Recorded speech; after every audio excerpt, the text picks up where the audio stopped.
But up there you go around every hour and a half, time after time after time. And you wake up usually in the mornings.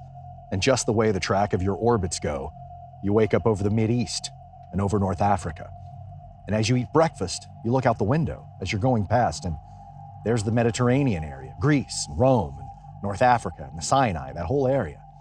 And you realize that in one glance, what you're seeing is what was the whole history of man for years, the cradle of civilization. And you think of all that history that you can imagine, and you go down across North Africa and out over the Indian Ocean, and you look up at that great subcontinent of India pointed down toward you as you go past it.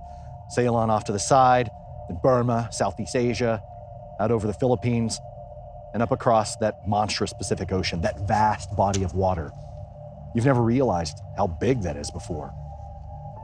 And you finally come up across the coast of California, and you look for those friendly things, Los Angeles and Phoenix, and on across to El Paso. And there's Houston, there's home, you know. You look, and sure enough, there's the Astrodome. And you identify with that, it's an attachment. And on across New Orleans. And then you look down to the south, and there's the whole peninsula of Florida just laid out. And all the hundreds of hours you've spent flying across that route down in the atmosphere, all that is friendly again. You go out across the Atlantic Ocean and back across Africa. And you do it again and again and again. And you identify with Houston. And then you identify with Los Angeles, Phoenix, New Orleans.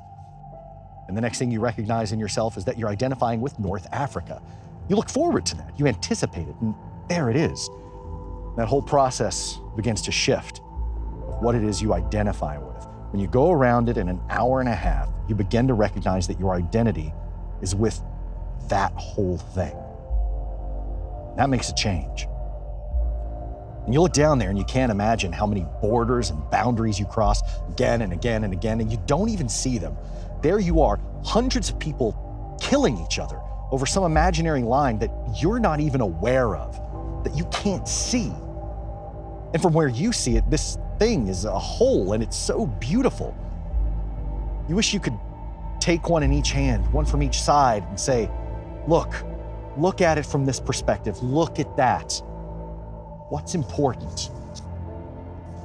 And a little later on, your friend, the person next to you, goes out to the moon. And now he looks back and he sees the Earth, not as something big, where he can see the beautiful details, but now he sees the Earth as a small thing out there. Now that contrast between the bright blue and white Christmas tree ornament and that black sky, that infinite universe, it really comes through. And the size of it, the significance of it, it becomes both things. It becomes so small and so fragile and such a precious little spot in that universe that you can block out with your thumb. And you realize that on that small spot, that little blue and white thing is everything that means anything to you. All of history and music and poetry, art and war and death and birth, love, tears, joy, games, all of it on that little spot out there that you can cover with your thumb. And you realize from that perspective that you've changed, that there's something new there, and that the relationship is no longer what it was.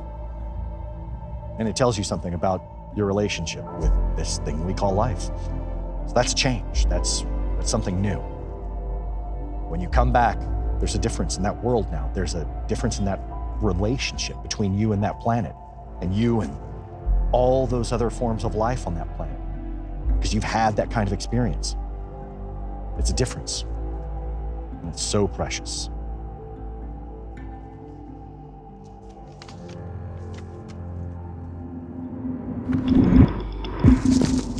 That was a lecture given by astronaut Russel Schweickart in 1974, where he described for the first time publicly his experiences being in outer space during the Apollo 9 mission in 1969. He was describing what's come to be known as the overview effect, and it's something that more than a few astronauts have reported experiencing. Now, to me, this sounds like the effects of a most potent art, what every work of art should really aspire to do. He had a literal change in worldview. He was up there, and by every measure that I can imagine, he felt it.